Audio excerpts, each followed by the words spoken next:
Olá, meu nome é Juliana e esse é o podcast Clássicas Sem Classe, no qual eu discuto clássicos escritos por mulheres pouco lidas, não traduzidas, excluídas do cânone ou esquecidas, bem como clássicos da literatura queer. Tudo sem a menor classe, claro.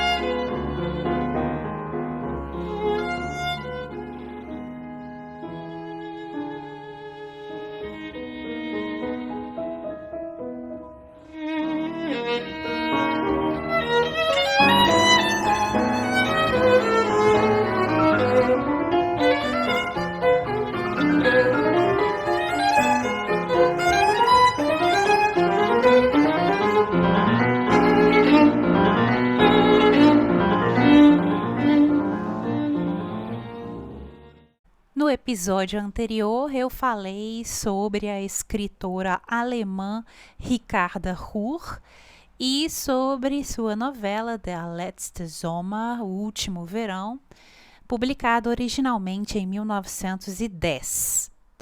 No episódio de hoje, eu falo sobre a escritora alemã Irmgard Keun e sobre suas obras Gilgi, eine von uns, Gilgi, uma de nós, romance de 1931, e Kind aller Länder, criança de todos os países, romance de 1938. Mas antes eu gostaria de agradecer a Ana do perfil e podcast Anatomia do Livro, a Lívia do perfil e podcast Chá das 5 com Literatura e a Márcia do perfil Márcia DCH, que compartilharam o Clássicas Sem Classe no Instagram. Muito obrigada, gente. Eu também gostaria de lembrar vocês que saiu a continuação da nossa leitura conjunta da obra Rainha do Ignoto, de 1899, da cearense Emília Freitas. Saiu a continuação da leitura no podcast As Vírgulas, da Nádia, do perfil também As Vírgulas. Nós, como eu já disse aqui há alguns episódios, nós fizemos essa leitura por meio de cartas em áudio que enviamos umas às outras. E se vocês quiserem ouvir a continuidade dessa correspondência, eu publiquei a primeira carta aqui há alguns episódios e a resposta da Nádia ela publicou no podcast dela. Então acessem o podcast As Vírgulas, eu deixarei o link no box de descrição desse episódio. Bom, e agora vamos ao que interessa, que é saber quem foi Irmgard Keun. Abre aspas. Eu tenho essa tendência de sofrer de uma depressão um tanto doentia e pronunciada, e os sentimentos de prazer e desprazer são mais fortes em mim do que em pessoas saudáveis e facilmente beiram o patológico. Às vezes fico triste e com medo quando penso sobre o fato de que sinto uma depressão tão horrível e enlouquecedora. Fecha aspas, Irmgard Keun em uma carta a Arnold Strauss de 24 de janeiro de 1934, esse trecho aqui em tradução minha. Irmgard Keun foi uma escritora alemã nascida em 6 de fevereiro de 1905. Ela nasceu em Berlim, a família era rica, era uma família liberal, o pai era um negociante. Mas ela passou a infância na cidade de Colônia, para onde a família se mudara já em 1913. Em Colônia, Keun frequentou uma escola luterana só para garotas e lá se formou na escola secundária, né, no ensino secundário em 1921 e depois frequentou um internato em Harz por cerca de 9 meses para terminar ali a educação que era considerada de praxe para uma garota de família de classe média alta naquela época. E aí ela estudou economia doméstica e línguas estrangeiras, como o inglês e francês. De 1925 a 1927, ela frequentou uma escola de teatro, ela queria ser atriz e, para se sustentar enquanto ela estudava, ela trabalhou como datilógrafa. E durante esse período ela conheceu e se apaixonou por um homem cerca de 27 anos mais velho. Ele era um escritor, diretor de teatro, Johannes Strauß, e eles se casaram em 1932. Ela teve uma curta carreira como atriz, principalmente na cidade de Hamburg, mas na época, lá ali convivendo com os artistas, os escritores, ela foi incentivada principalmente pelo escritor Alfred Döblin, que vocês já conhecem, um escritor mais famoso, né? Já mencionei, acho que no episódio passado. Ela foi incentivada pelo Alfred para começar a escrever, isso já em 1929.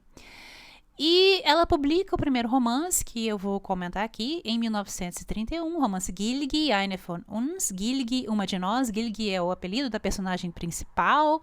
A portuguesa é Gilge, né? A personagem é Gisela. E aí ela se tornou, da noite para o dia, um sucesso com esse romance. O romance vendeu muito, ela tinha 26 anos. Na época ela mentiu a idade, continua a mentir a idade desde...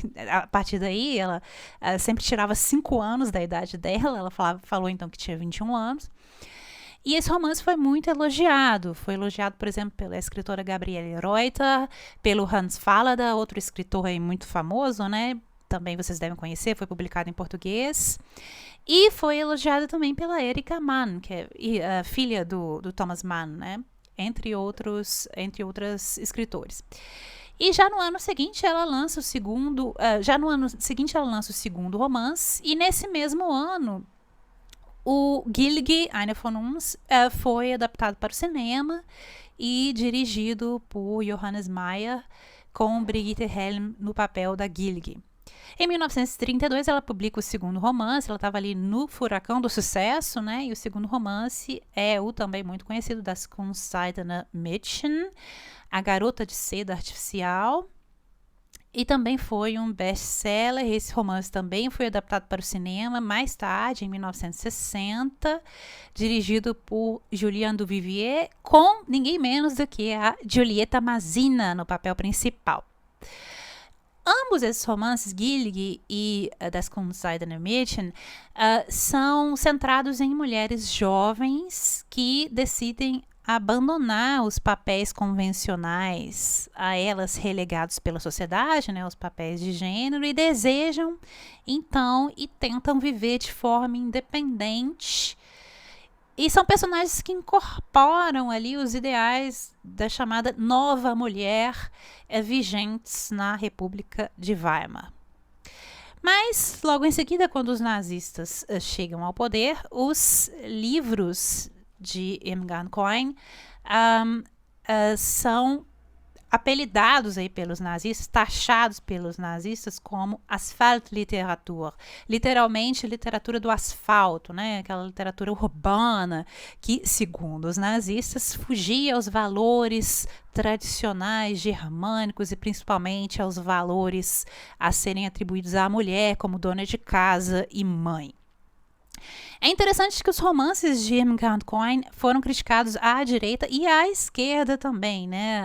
Alguns escritores à esquerda diziam que eram romances apolíticos, né? Muito embora hoje nós lemos esse romance e percebemos que são profundamente feministas, né? Mas foram criticados como apolíticos por não mencionarem diretamente questões políticas e foram criticados pelos nazistas como livros imorais, livros anti-germânicos, anti-alemães, em que colocavam as mulheres em um papel muito independente ali.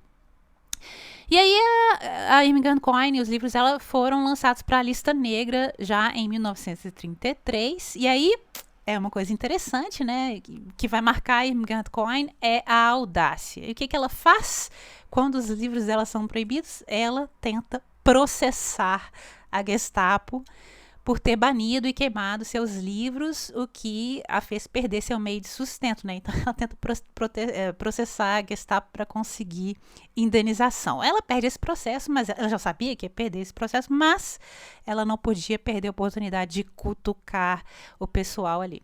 E ela toda a carreira dela vai ser marcada por essa audácia, né? No livro que ela vai lançar posteriormente, em 1937, Nach Mitternacht, depois da meia-noite, ela vai escrever um pouco sobre essa questão de ter sido proibida, né, de vários escritores terem seus livros proibidos e queimados. E aí eu vou citar um trecho desse livro porque tem a ver com esse fato. Abre aspas. Essa ditadura tornou a Alemanha um país perfeito. E um país perfeito não precisa de escritores. Não há literatura no paraíso. Não pode haver escritores sem imperfeições ao seu redor. Não pode haver poetas. O mais puro dos poetas líricos precisa ansiar pela perfeição. Quando você atinge a perfeição, a poesia acaba.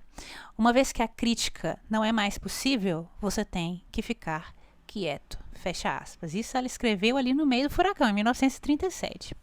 Pois bem, os livros dela são publicados já em 1933 na Alemanha. Em 1936, ela então vai para o exílio.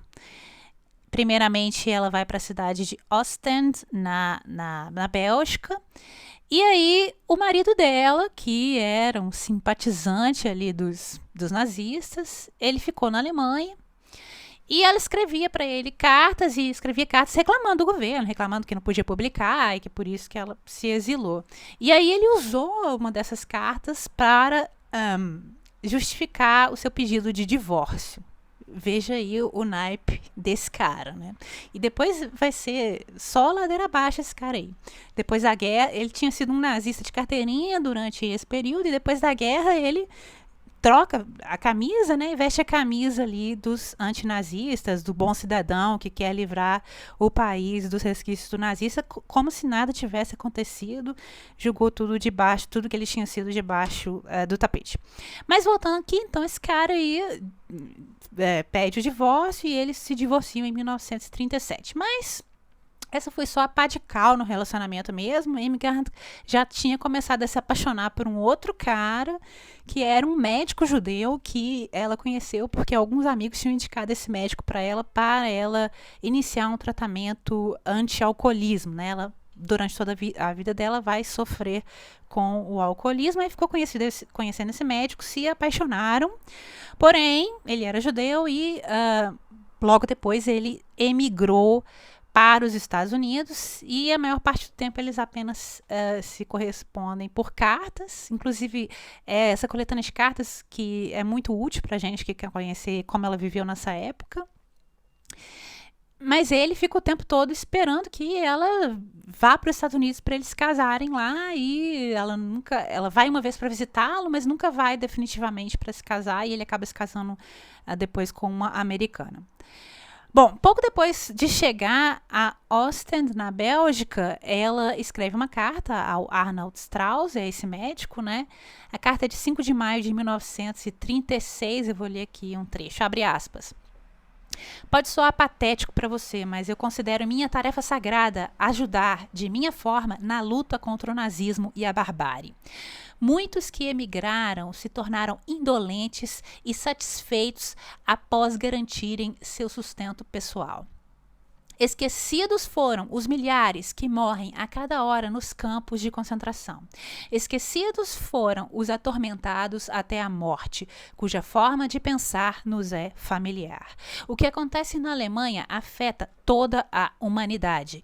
Ninguém pode se sentir confortável e fechar os olhos. Fecha aspas. Veja que nessa carta de 1936 ela já menciona os campos de concentração. Ela sofria, nesse período, mais fortemente ainda, de depressão e, como eu já disse, ela era alcoólatra. E as cartas que ela escreveu para o Strauss nesse período, particularmente as cartas de 3 de novembro de 33 e 3 de fevereiro de 36, inclusive relatam episódios de automutilação, em que ela relata que se cortava. Na mesma época, ela conheceu e se apaixonou por um outro cara, que é o escritor austríaco Joseph Roth. Esse vocês já conhecem, com certeza, né? Tem alguns livros publicados em português também. Se você não leu, pega um livro dele, vai com tudo, porque é coisa fina. Daí eles se apaixonam, ele também estava em exílio. E eles vivem ali juntos, viajando para lá e para cá, de 1936 a mais ou menos 1938. Eles viajam ali pela Europa, ambos estão exilados sob aquela pressão constante para conseguir os vistos e para conseguir dinheiro, porque são escritores, vivem do que escrevem e não podem publicar na língua que escrevem, que é o alemão. Durante o exílio, ela também se associou a vários autores alemães que também estavam nessa situação, exilados, né, antifascistas, escritores como, por exemplo, o Stefan Zweig, que era muito amigo do Joseph Roth, o Ernst Weiss e o Heinrich Mann. E mais tarde ela vai escrever em um livro de memórias de 1947, Bilder und Gedichte aus der Emigration, Imagens e Poemas da Imigração. É um livro de memórias. E ela escreveu que quanto mais tempo eles, né, esses escritores exilados, estavam longe do país, mais difícil era para que eles escrevessem de uma forma convincente sobre o que estava acontecendo naquele país, sobre o que estava acontecendo na Alemanha e contra a Alemanha, já que eles estavam fora do país, né? Ou encontrar algum outro assunto que não fosse esse, né? E aí ela conclui que, a certa altura, ela própria, vou citar um trecho aqui, abre aspas, temeu que nunca mais, na minha vida, fosse capaz de escrever um livro novamente, fecha aspas. Foi um período muito difícil, esse de ficar viajando, de não ter dinheiro, de ficar preocupado com a papelada do visto, mas, mesmo assim, ela escreveu suas principais obras nesse período. Ela morou em diversos países, França, Polônia, Suíça e mesmo os Estados Unidos, ela foi um tempo para lá. E durante esse período ela escreveu os livros que depois ficaram os mais conhecidos, Nach Mitternacht, Depois da Meia-Noite, de 1937, sobre a vida na Alemanha durante o regime nazista, e Kind aller Länder, Criança de Todos os Países, Criança de Todas as Nações, de 1938. Esse, vou comentar aqui também, sobre uma criança vivendo no exílio. Inicialmente, o primeiro livro, Nach Mitternacht, ia sair por uma editora alemã que desistiu de publicar, porque ficou com medo, né, de perder negócio na Alemanha se publicasse o livro, né, abertamente antinazista e antifascista. E uma outra editora holandesa pegou o livro para publicar, que é uma editora que já mencionei muito aqui, que é Querido, de Amsterdã, que era uma editora que publicou todos esses autores alemães exilados aí e todos os escritores antifascistas. Na obra Nach Mitternacht, que é um romance satírico, né, sobre a Alemanha nazista, Cohen escreveu em uma cena em que, bem no início dessa cena, em que a narradora descreve uma parada, né, parada de carros por ocasião de uma visita de Hitler a Frankfurt. Aí eu vou citar um trecho do livro para vocês terem uma ideia de como ela era direta no livro, escrevendo ali enquanto a coisa estava acontecendo e publicando naquela época. Abre aspas. E lentamente um carro passou. Nele, o Führer parecia o príncipe do carnaval em um traje de carnaval. Mas ele não era tão engraçado e feliz quanto o príncipe do carnaval e também não jogava doces e buquês. Apenas levantava a mão em um gesto vazio. Fecha aspas. Esse livro também foi adaptado para o cinema muito mais tarde, em 1981, com o título Nach Mitternacht, dirigido por Wolf Gramm. E a própria Irmgard Cohen, já mais velha, né, mais idosa, faz um pequeno papel ali nesse filme como uma velha senhora em um café. Então, se vocês prestarem atenção, ela aparece lá rapidamente. Para quem se interessa por esse período, tem um livro muito interessante, mas focado na amizade entre o Stefan Zweig e o Joseph Roth. Esse livro foi escrito por Volk Weidemann. O original em alemão se chama Ostende 1936, Sommer der Freundschaft. Literalmente, Ostende 1936, Verão da Amizade. Esse livro foi publicado originalmente em 2014, mas é possível encontrar uma tradução para o inglês. A tradução é de 2017. E o título em inglês foi Summer Before Dark, Verão Antes da Escuridão. Esse livro é bem interessante se vocês têm uma curiosidade sobre esse período, sobre o Stefan Zweig e o Josef Roth, mas nesse livro o Weidemann também menciona a Irmgard Cohen, que conviveu com os dois ali, e eu vou citar o que ele fala sobre ela. Abre aspas, Irmgard Cohen tem a propensão de uma criança para questionar absolutamente tudo, fecha aspas. Cohen e Roth colaboraram muito um com o outro em tudo que eles publicaram naquele período em que viveram juntos. O relacionamento termina em 1938 e logo depois Josef Roth falece em Paris em 1939. Ele, assim como Irmgard Cohen, ele também tinha muitos problemas com álcool. Após a invasão alemã da Holanda, a Cohen vai então ter mais um momento de grande audácia e ela vai fazer uma coisa um tanto bizarra. Ela encena o próprio suicídio e combina que um jornal noticie que ela havia se matado após a invasão da França. E aí sai uma notícia no Daily Telegraph, de 16 de agosto de 1940, de que Irmgard Cohen e outros escritores haviam se suicidado.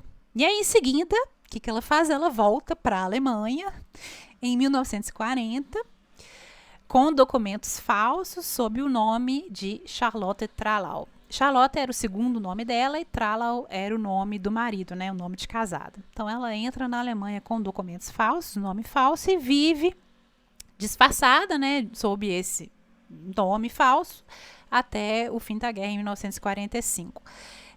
Até o fim da guerra ela vive em Colônia, ela morava mais ou menos escondida ali no apartamento com os pais, e os pais é que a ajudavam financeiramente, mas aparentemente a filha dela comenta que nessa época a Cohen também viajava, com o nome falso, mas viajava, e os amigos falavam para ela, olha, não faz isso, fica quieta, mas mesmo assim ela saía e viajava e não estava nem aí. E depois da guerra, ela assume o nome verdadeiro, mas ela já havia sido amplamente esquecida pelos leitores. E ela viveu esse período na casa dos pais, que havia sido, inclusive, bombardeada em Colônia, né? Ela estava em estado ruim, a casa. Inclusive, um diretor de rádio que vai visitá-la para convidá-la para trabalhar no rádio relata a visita que ele fez no apartamento em pedaços, e ela ali na máquina de escrever e dizendo pro cara ir embora, que ela não estava querendo saber de trabalhar para o rádio, enfim. Ela morou nesse apartamento, recebeu essa oferta de emprego para o rádio, que ela inicialmente negou. Ela não tinha certeza se deveria aceitar trabalhar para o rádio, ela nunca conseguiu esquecer que muitos de seus contemporâneos ali, de seus colegas, tinham sido nazistas e agora estavam ali vivendo a vida normalmente, como se nada tivesse acontecido, inclusive no rádio. E em 10 de setembro de 1946, ela escreve uma carta para um amigo, Hermann Kersten, em que ela relata um pouco sobre essa questão. E aqui eu vou citar um trecho da carta para que vocês vejam como ela era ácida com relação à situação da Alemanha também na pós-guerra, né? Abre aspas. As pessoas na Alemanha continuam como sempre foram. Eles não usam mais as suásticas em seus ternos, mas nada mais mudou sobre eles. Fecha aspas. E no final ela acaba aceitando a oferta de trabalhar na rádio, ela precisava do dinheiro, e ela escreve pequenas peças, principalmente peças estilo cabaré, não sei se isso é uma coisa que existe no Brasil, mas mistura humor e música.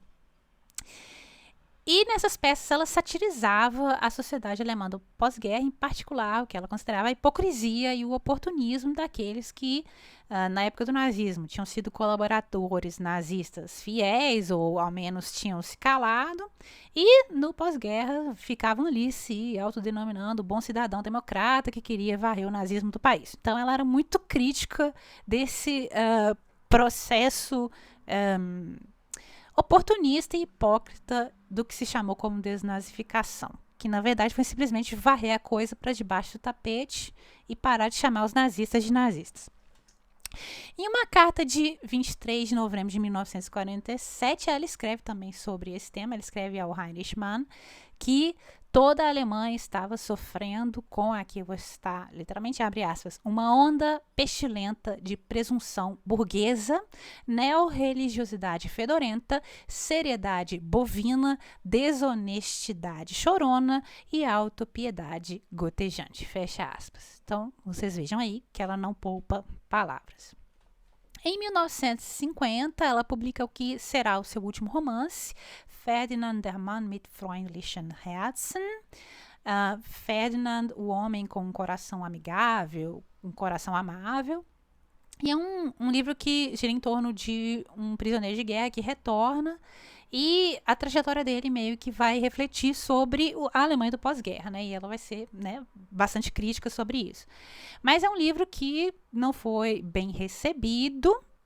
E aqui tem uma questão que vai exercer um papel muito grande no fato de que muitas escritoras dessa época, da República de Weimar, e que foram escritoras críticas ao nazismo, e que foram exiladas, elas serão apagadas no imediato pós-guerra na Alemanha. E isso aconteceu com a Cohen. A Cohen foi colocada de lado e meio que reprimida mesmo pelos críticos literários do imediato pós-guerra, porque alguns desses críticos e alguns desses editores dessa época, ou eles tinham sido efetivamente nazistas, né, participaram ativamente aí do nazismo, ou tinham ficado calados, muito bonitinhos ali, se aproveitando da situação e não tinham feito nada. E essa sátira afiada da Irmgard Cohen era para esses caras insuportável, né? Não dava para esses caras continuarem a serem críticos literários, editores e ficarem publicando uma coisa que era uma crítica direta ao que eles tinham sido. Então esse foi o último romance da Cohen e a partir de então ela vai se retirar cada vez mais para a vida privada. Em 1951 ela dá à luz a uma criança, uma menina, Martina, mas ela nunca revela quem foi o pai e ela cria essa menina sozinha. A partir de meados aí da década de 50, ela fica muito amiga de um escritor aí, Heinrich Böll. Ele é muito famoso, né? Ganhou o Nobel de Literatura. Ele também é muito crítico da Alemanha, do pós-guerra. E até eles fazem uma colaboração literária juntos ali em 1955, 1956. Eles escrevem juntos uma sátira sobre o governo do Konrad Adenauer. E eles adotam ali o estilo de cartas trocadas entre dois intelectuais do século XIX. Mas esse trabalho nunca é publicado em vida, né? E vocês podem ler hoje esse trabalho que está coletado nas obras completas do Heinrich Böll, que foram publicadas em 2006. Mas em vida, na vida da Cohen, esse trabalho nunca foi publicado. Mais uma vez, os editores não quiseram publicar essa obra. Como eu já disse, Irmgard Cohen tinha um problema de alcoolismo e os problemas começaram a piorar quando ela foi ficando mais velha. E no período de 1966 e 1972, ela foi internada na enfermaria psiquiátrica de um hospital em Bonn e passa ali, durante esse período, por um tratamento para o alcoolismo e doenças relacionadas à dependência ao álcool. E durante esse período, a filha dela ficou morando em internatos. Em 1972, Cohen recebe alta, mas continua a viver em condições precárias ali no apartamento dela de Colônia, esquecida pelo público. Mas aí, no final da década de 70, por conta das estudiosas de literatura feminista que tentam resgatar autoras que haviam sido esquecidas, o interesse na Irmgard Cohen renasce, e principalmente renasce também o interesse pelos escritores antifascistas que haviam sido exilados. Agora há um momento para trazer de volta esses escritores que haviam sido colocados ali no corredor, colocados na sombra pelos críticos literários e editores do imediato pós-guerra. Então, no final dos anos 70, esses escritores começam a ser publicados novamente. Eu mencionei para vocês já Anne Gemeiner, que eu já falei aqui no episódio, ela também meio que foi colocada no corredor. Christa Winslow também. Então, essas escritoras exiladas antifascistas começam a ser republicadas e principalmente estudadas na universidade novamente. As obras da Irmgard Coin começam a ser reimpressas, então, em 1977. E aí ela tem um breve momento novamente de fama, né, de ser novamente reconhecida pelo público leitor. Em 1980 é feita uma homenagem para o que se considerava ele ser o seu aniversário de 70 anos, na verdade era 75, né, porque, como vocês lembram, ela tirava sempre 5 anos da vida dela, da idade dela. Fizeram uma homenagem para ela, inclusive a Elfriede Jelinek fez um discurso nessa homenagem. Essa é uma escritora austríaca, né, famosa, ganhou o Nobel agora também. E um ano antes de morrer, em 1981, a Coin recebe um prêmio literário, o Prêmio Marie-Louise Fleischer. Em 5 de maio de 1982, então, Irmgard Coin falece de um tumor no pulmão. Ela morre em Colônia aos 77 anos. Abre aspas.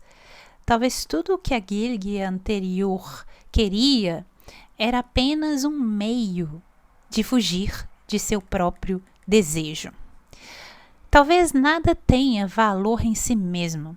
Talvez tudo seja falso e tudo seja impulsionado puramente por essa fuga. Fecha aspas, Irmgard Coin, na obra Gilg, de 1931. Esse trecho aqui é em tradução minha. O romance Gilg, Eine von uns, pelo que eu pude pesquisar, ele não foi publicado em português ainda. Mas é possível encontrar traduções para o espanhol, para o inglês e para o francês. Talvez haja mais línguas aí em traduções feitas na época em que o romance original foi publicado, ali na década de 30. Porque o romance, como eu disse, foi um best-seller, vendeu muito, foi traduzido para várias línguas. Mas pelo que eu pude pesquisar hoje, o que eu vi é que há edições relativamente recentes, traduções recentes para o inglês, francês e espanhol. Ainda não tem para português, é uma lacuna aí. Pois bem, o romance foi publicado originalmente em 1931 e é o primeiro livro da Irmgard Coin. A Gilg é o apelido da protagonista, né? A protagonista se chama Gisela. E a protagonista desse romance é uma garota alemã de classe média, ela tem 21 anos, vive em Colônia, que vive ali durante a ascensão do fascismo na década de 30. A Gisela, Gilg, Gisela, se for a portuguesar aí, né, Gilge, é independente, é uma mulher objetiva, é uma mulher ambiciosa. Ela está determinada a subir ali na vida, né, subir na escala social e assumir o controle, principalmente financeiro, da própria vida. Quando o romance começa, a Gilg até tem essa ilusão, depois a gente vai ver, né, essa ilusão de que ela está ali segurando as rédeas da própria vida, né, que ela está com a própria vida nas mãos, tem um controle total ali do que vai acontecer. Mas nós já sentimos que ela está segurando aquilo ali com tanta força que esse gesto logo vai fatalmente começar a ceder. A Gilg, quando começa a história, mora com os pais de classe média, e ela trabalha como secretária e datilógrafa, que são as profissões ali, né, simbólicas da figura da nova mulher da época de Weimar, né? E também representam a própria profissão exercida pela Irmgard Coin no início da sua carreira, né? Ela foi datilógrafa enquanto estudava teatro. Pois bem, voltando para Gilg, a vida dela é matematicamente estruturada de forma assim estoica em torno da missão de ganhar dinheiro, guardar o dinheiro e ter sucesso. Então ela é um robozinho, ela se levanta cedo todas as manhãs no mesmo horário, faz exercícios físicos, depois ela toma um banho frio, né, porque tem aquela coisa espartana, e tenta se vestir na moda. Ela chega ao trabalho pontualmente, trabalha como uma maquininha, aquela secretária modelo, e à noite ela ainda vai para aula de inglês, para aula de espanhol, para aula de francês. E, em um determinado momento, ela até começa a traduzir um livro espontaneamente, ela mesma, para adquirir essa habilidade. E ela vai economizando ali meticulosamente tudo que ela ganha no seu emprego. E a Gilg se orgulha dessa vida de robozinho, desse pragmatismo, né? E há um contraste ali entre os papéis femininos passivos e submissos, né, da geração anterior, especialmente o emblema dessa geração anterior é a mãe da Gilg. Há um contraste entre esse papel feminino e os papéis assumidos pela Gilg, com uma abordagem mais pragmática da vida e principalmente da carreira. E é uma mulher que começa a assumir os papéis que anteriormente estavam associados aos homens. E como acontece com todos os personagens desse romance, a Gilg é um tipo, né? Ela é um tipo de personagem. Ela é o tipo da mulher moderna, a nova mulher da Era de Weimar, que é uma classe de mulheres trabalhadoras que começa a surgir ali durante os anos 20. E ela simboliza também uma ideia, né? A Gilg é um tipo que também simboliza uma ideologia, que é um impulso para a racionalização, que é esse entusiasmo com a modernização, com aquilo que é visto como americanismo, com um certo otimismo derivado aí das modernizações tecnológicas. Então ela representa essa ideia. A Gilg, ela é uma mulher metódica, ela é trabalhadora, ela é empenhada, ela é enérgica e ela é obcecada com o que ela considera como progresso. E progresso ela vê como sucesso e dinheiro. Ela despreza qualquer forma de sentimentalismo, qualquer forma de romantismo. Se ela lê um livro é porque ela quer aprender alguma coisa para poder ganhar dinheiro, né? O livro em si mesmo, a habilidade em si mesma não tem nenhum valor para ela se não for associado a ganhar dinheiro, a obter status social. E aí ela descarta qualquer tipo de romantismo como um resquício da geração anterior, geração dos pais dela. E ela acredita que o fracasso em ter um sucesso na vida é o resultado ali de um problema individual, de uma incompetência moral, de uma incompetência pessoal, e não de um problema mais amplo, talvez, um problema social. Para ela, aquilo é um problema moral individual.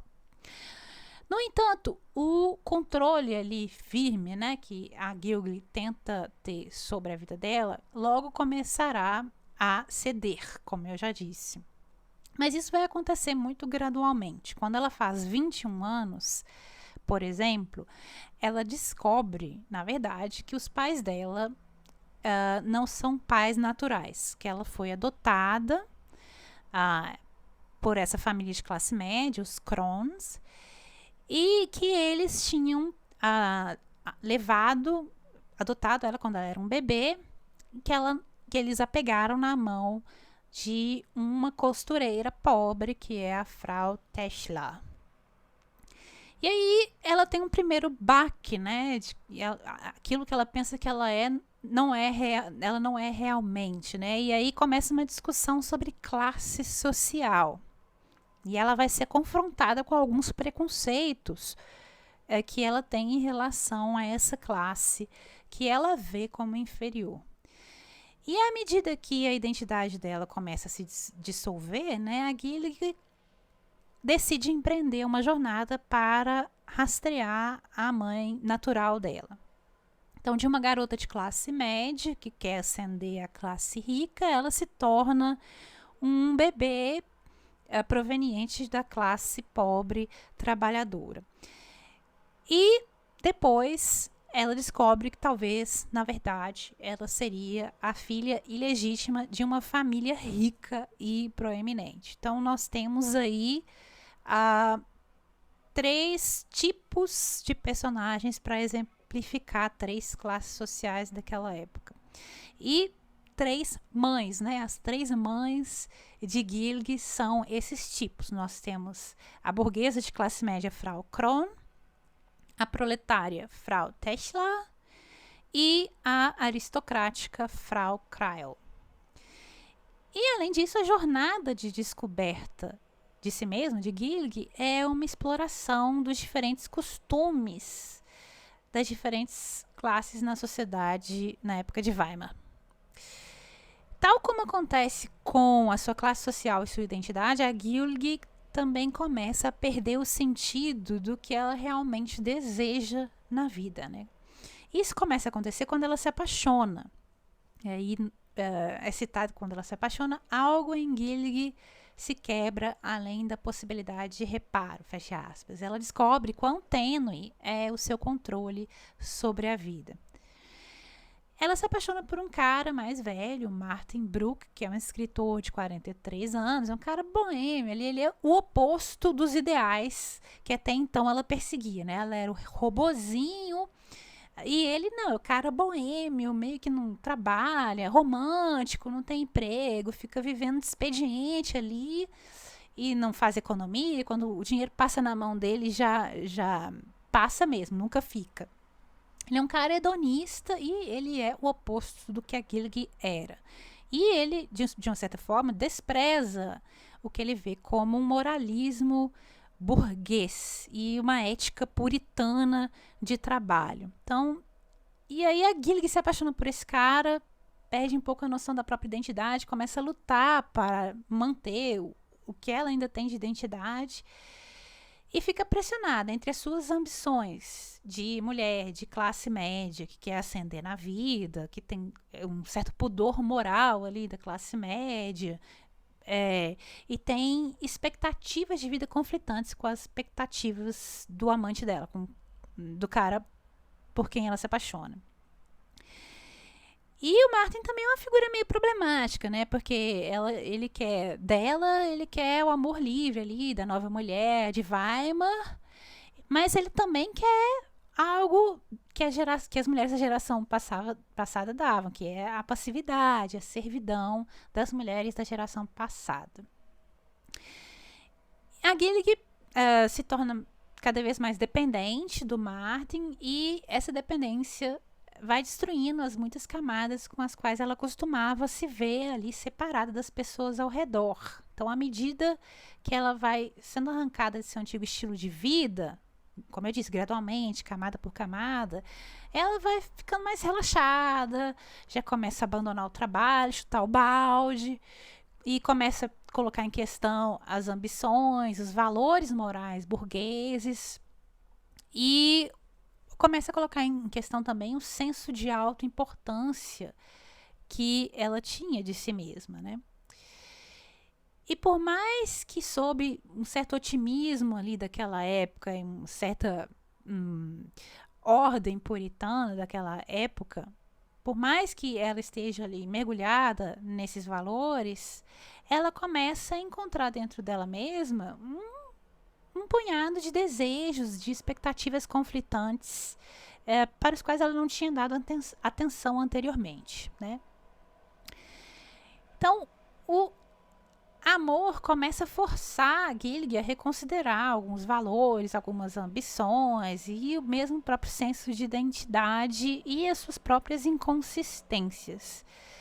E ela aprende a desistir de cada coisa sobre a qual ela antes havia ancorado sua vida. Então, aqui vou citar um outro trecho, abre aspas. As horas de felicidade têm um preço alto. A conta é apresentada prontamente. Pague. Com quê? Com medo e pontadas de dor. Não acho o preço muito alto. Só acho a moeda estranha. Fecha aspas. Uma outra mudança que acontece em Gillig é que ela começa a sentir empatia, começa a enxergar realmente as pessoas ao redor dela, né? Antes ela julgava as pessoas apenas pelo critério do sucesso e do dinheiro e ela começa a ver as pessoas de outra forma. E a sentir empatia pelas pessoas ao redor e começa mesmo a ter dúvidas sobre a sua ideia de sucesso, né? Será que sucesso realmente é ganhar dinheiro, ter status? A sua ideia de independência e em que consiste a sua responsabilidade pessoal naquele contexto.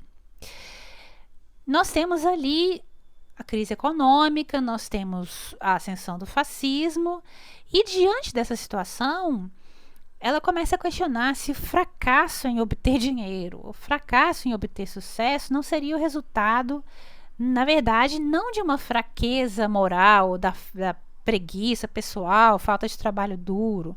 Ela começa a ver que, na verdade, mesmo com uma moral de ferro e com uma disciplina de ferro, talvez isso não seja garantia de sucesso. E ela começa a questionar também o que é sucesso, né? E ela passa a se ver como algo mais do que meramente o produto da própria vontade. E aqui eu vou citar trecho, abre aspas, o que eu vejo no espelho é o que outra pessoa fez de mim, fecha aspas. Abre aspas, porque você pertence à estrutura geral, você não foi criado para ficar fora dela, fecha aspas. Então, de um lado, há um certo didatismo nesse livro e há um uso de tipos, né? Os personagens são tipos. Isso fragiliza a narrativa. Porém, a forma da escrita com a qual a autora envolve esse enredo é algo muito novo e fresco. Ela escreve, ela tem uma facilidade de reproduzir voz. Ela escreve de uma forma muito oral. Ela reproduz barulhos. Ela reproduz barulhos que estão acontecendo na rua. Ela reproduz dialetos ali de colônia. Então é muito interessante do ponto de vista da escrita e da estrutura o livro dela. Quando o romance começa, ele é narrado em terceira pessoa, mas com alguns pensamentos da Gilligan misturados ali nessa narração em terceira pessoa, em uma espécie de fluxo de consciência. E, gradualmente, a terceira pessoa se transforma em primeira pessoa. Então, o pronome ela, vai ser substituído gradualmente pelo pronome eu. Isso reflete uma própria mudança na personagem, que começa realmente a pensar sobre a própria identidade. Se antes ela simplesmente reproduzia ideias externas sobre o que é sucesso, sobre o que é o sentido da vida dela, e ela agia como um robô, né? Apenas mais uma secretária ali datilógrafa, em meio a tantas, ela começa a se tornar algo único, ela começa a se questionar sobre a identidade. Então, esse movimento da escrita da terceira pessoa para a primeira pessoa reflete esse movimento na personagem. Isso eu achei muito interessante. Como eu já disse, muitas vezes os sons internos da protagonista se mesclam com os sons externos do que está passando ao redor dela, né? Interjeições, músicas que estão tocando ali no fundo, na rua, as vozes das pessoas passando ao redor. Então, a autora consegue criar realmente uma atmosfera muito interessante do que estava se passando ali na República de Weimar, em Colônia. À medida que a narrativa se desenrola e aí a Gilligan começa de uma forma interessante, ao mesmo tempo ela perde o controle da vida, mas começa a ganhar o controle da identidade e o senso de si mesma começa a mudar. Então, os pronomes ela e eu também começam a se transformar no pronome você. Então, há primeiro uma mudança da terceira para a primeira pessoa e depois começa a abarcar a segunda pessoa. Como se a Gilligan estivesse se dirigindo a si mesma ou se dirigindo ao leitor. E aí, lançando o olhar para o outro também. Então, a forma da escrita reflete essa mudança de olhar pelo romance. À medida que a Gilligan é confrontada com suas próprias incoerências, a escrita ela vai se tornando mais fragmentada, as frases são mais abruptas, a todo momento interrompidas, e aí isso é marcado por interrupções com travessões ou interrupções com perguntas. Eu acho essa parte mais interessante desse romance. Como é o primeiro romance da autora, eu acho bastante marcante. O romance foi publicado, como eu disse, originalmente em 1931. Foi um sucesso, mas chocou muitos leitores ao abordar abertamente questões como o aborto, sexualidade feminina, assédio sexual, a questão da mãe solteira e mesmo questões envolvendo injustiça social. Na descrição que ela faz de uma mulher que amadurece gradualmente em um contexto de ascensão fascista, de crise econômica, e em um contexto em que há expectativas de gênero conflitantes durante a ascensão do fascismo, Irmgard Coin, ela nunca se esquiva das contradições desse tempo. Ela é didática ao abordar essas contradições por meio de tipos, mas ela não as resolve, ela deixa aquilo lá para o leitor resolver conforme ele quiser. Ela pode ser didática ao expor esses tipos, mas ela nunca aceita uma solução simplista para as contradições que ela mostra ali. Então, nenhum personagem é abordado de uma forma totalmente positiva ou totalmente negativa, né? Enquanto a Gilg tenta, a todo momento, definir sua identidade, reafirmar uma certa independência, e aí a independência ela também muda de natureza, né? Antes é uma independência financeira e agora é uma independência quase que espiritual, né? Uma independência para pensar a si mesma e a própria vida, longe dos modelos que havia ali até então. Então, à medida que ela tenta reafirmar e buscar essa independência e entrar em acordo com o senso de identidade, com o senso do que é ser mulher nesse tempo, nós somos, leitores, deixados aí no meio de um turbilhão de possibilidades contraditórias. E, para mim, esse também é um ponto alto do romance, que a autora não facilita para o leitor. Ela não diz para o leitor o que ele tem que pensar, ela mostra a contradição que havia naquela sociedade. E eu acho que foi muito corajoso por parte dessa autora iniciante, a obra de estreia dela, criar esse turbilhão e deixá-lo girar constantemente e sem impedimentos. Abre aspas. Tudo o que há de errado no mundo começa com o medo. Toda aquela confusão na Alemanha só pôde existir porque as pessoas vivem com medo desde sempre. Primeiro, o pai exige que o filho tenha medo dele. Depois, a escola e o medo do professor. Medo de Deus na igreja, medo dos militares ou outros superiores, medo da polícia, medo da vida, medo da morte. E por fim, o povo está tão aleijado e distorcido pelo medo que elege um governo ao qual apenas pode servir com medo. Não contentes com isso, quando veem outras pessoas que não querem viver com medo, ficam com raiva e, por sua vez, tentam amedrontá-las. Em primeiro lugar, eles fizeram de Deus uma espécie de ditador. E agora, eles não precisam mais dele, porque eles próprios criaram um ditador melhor. Fecha aspas, Irmgard Coin, na obra Kind aller Länder, Criança de Todos os Países, Criança de Todas as Nações, publicado originalmente em 1938. Esse trecho aqui é em tradução minha. A obra Kind aller Länder, Criança de Todos os Países, Criança de Todas as Nações, foi publicada originalmente em 1938. Pelo que eu vi, ainda não foi traduzido para a língua portuguesa, mas há traduções relativamente recentes para o espanhol e para o inglês. Talvez haja outras línguas que eu não consegui achar aí na minha pesquisa, mas para essas duas línguas há com certeza tradução relativamente recente. E o cerne desse romance, como todos os romances da Irmgard Coin, é o trabalho com a voz narrativa.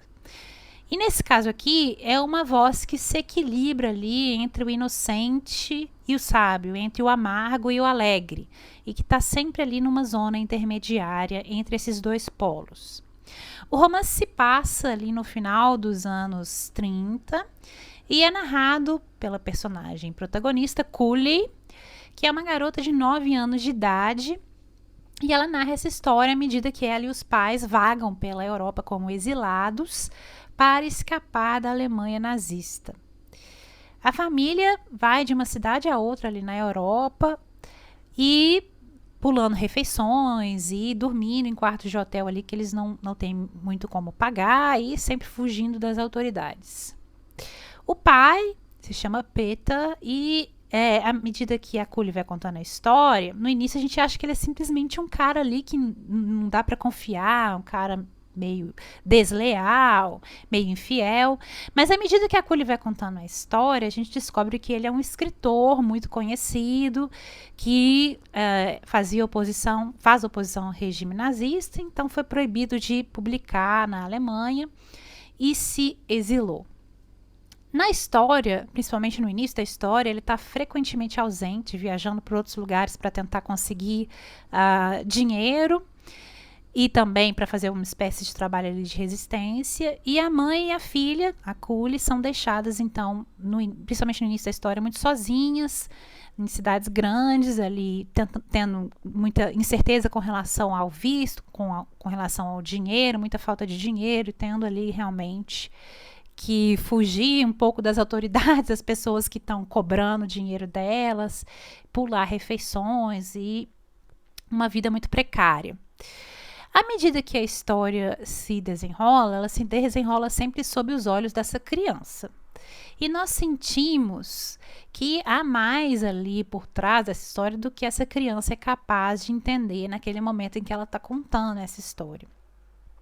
Às vezes, alguns pequenos detalhes que a menina não dá nada para eles, né? A Cully não consegue ver nada nesses detalhes, não significam nada para ela. Eles, na verdade, ganham importância aos nossos olhos, porque nós conseguimos entender o que eles representam. Por exemplo, quando a Cully menciona que sobre um editor holandês que vai publicar alguma obra do pai dela, nós imediatamente pensamos na editora Quevedo do Lage de Amsterdã.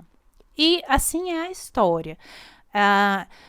E também porque nós temos a visão do que veio depois, né? A Cully está vivendo aquele presente, nós sabemos, inclusive, mais do que a autora sabia quando ela estava escrevendo esse romance, né? Nós sabemos que a guerra é iminente, que o cerco está se fechando ao redor dessa família e que essa família corre o risco aí de ser capturada.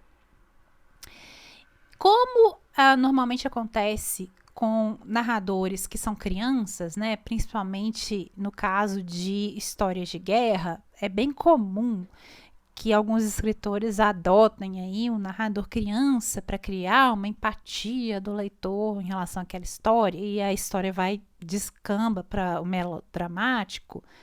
É bem comum isso acontecer. A Irmgard Coin, ela consegue evitar esse perigo aqui nesse livro.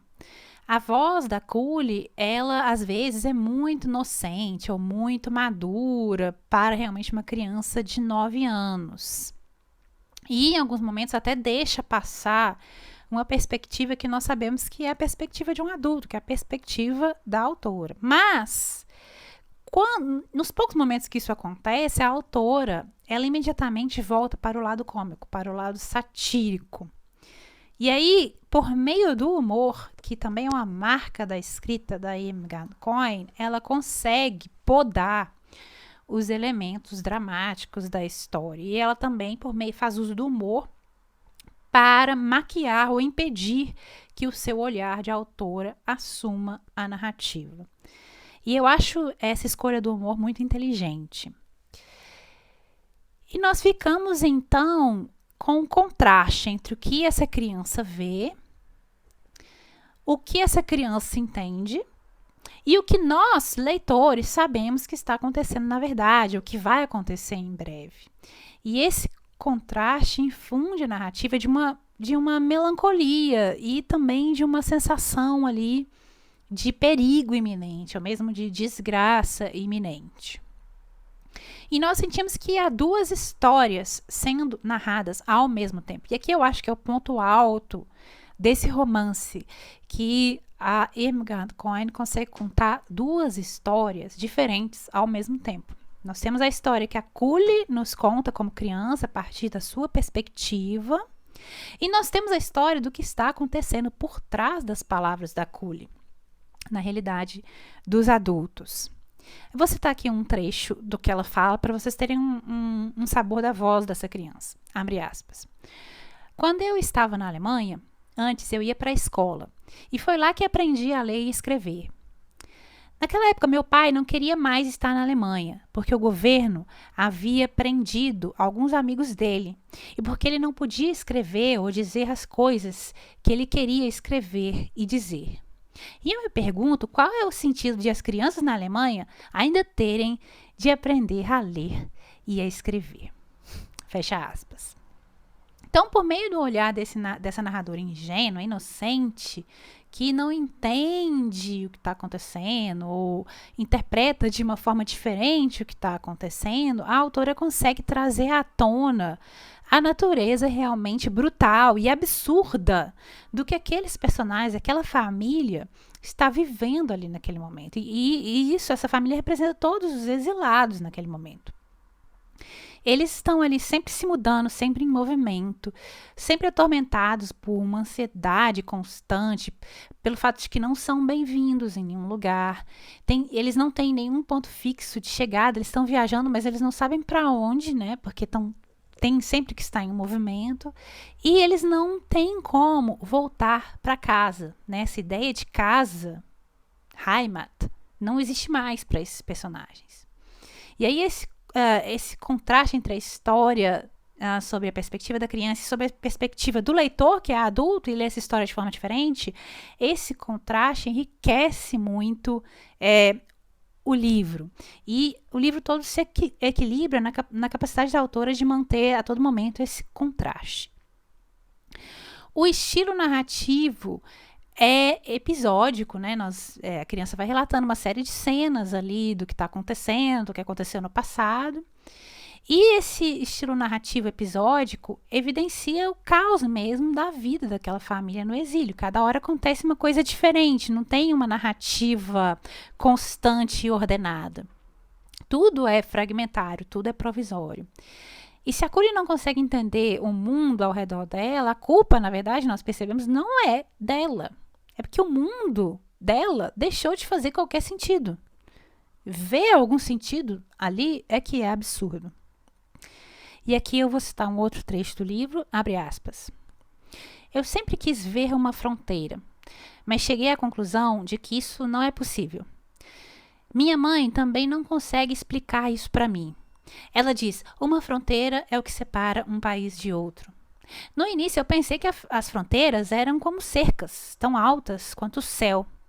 Mas uma fronteira não é algo em que você pode colocar os pés. Uma fronteira é um drama que se passa dentro de um trem, com atores que são chamados de guardas de fronteira. Fecha aspas. No livro de memórias do Stefan Zweig, O Mundo de Ontem, né, Die Welt von Gestern, originalmente de 1941, também é possível encontrá-lo em português, o Stefan Zweig diz, não pertenço a lugar nenhum agora, sou um estranho, ou no máximo, um convidado em toda parte. Fecha aspas. Ele resume muito bem o sentimento do exilado nesse momento. E esse sentimento que é expresso nesse trecho do Zweig, ele reflete muito bem a situação dessa família, que é objeto do livro da Irmgard Cohen. A Culi, que é a nossa criança de todos os países, criança de todas as nações, porque ela é criança de nenhuma nação, a Culi não tem ou deixa de ter um conceito de lar e um conceito de saudade, um conceito de pertencimento, um conceito de saudade de casa. E todo o conceito de pertencimento que ela tem naquela situação é a família imediata dela, é a mãe e é o pai. E é interessante que esse sentimento próprio do exílio, de não pertencer completamente a nada, ele nos torna exilados, todos nós. A Culi está nesse entrelugar imediatamente anterior à perda da inocência e nós, como leitores da voz dela, também estamos presos nesse entrelugar. Nós, como leitores, sabemos o que está por vir, sabemos mais que a própria autora e sabemos que somos impotentes para impedir isso. E a autora consegue muito bem situar esse sentido de pertencimento e de lar no momento de equilíbrio precário da narradora, da Culi, logo após essa queda do paraíso, né? Essa perda, o momento dessa perda de inocência que nós sabemos que virá para essa personagem. É isso, pessoal. Se vocês tiverem algum comentário, sugestão, crítica ou pergunta, ou se tiverem algum pedido para que eu leia algum texto ou fale de alguma autora, ou mesmo se quiserem participar do podcast, basta entrar em contato comigo nas minhas redes sociais, que estarão linkadas nas show notes desse episódio. Eu sou @blankgarden no Instagram e @ablankgarden no Twitter. Caso vocês ouçam o podcast no aplicativo Anchor, vocês também podem me mandar mensagens de voz por lá. Todos os links vocês encontram no box de descrição desse episódio. E agora, eu tenho uma pergunta para você que me ouviu até aqui. Você já leu algum livro de Irmgard Coin? E por que você acha que ela e outras autoras exiladas ainda não foram traduzidas para o português? É só deixar sua opinião ou comentário nas redes sociais do podcast. Como sempre, eu deixarei uma lista de livros sobre a autora na página do podcast para quem quiser saber mais sobre ela. Muito obrigada por terem escutado até aqui. Espero que tenham gostado e até o próximo episódio.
Esse episódio foi escrito, produzido e apresentado por Juliana Brini em agosto de 2020. A música tema foi baseada na sonata para violino número 3, opus 23, composta por Agnes Zimmermann e interpretada por Mathilde Milveske ao violino e Sam Haywood ao piano.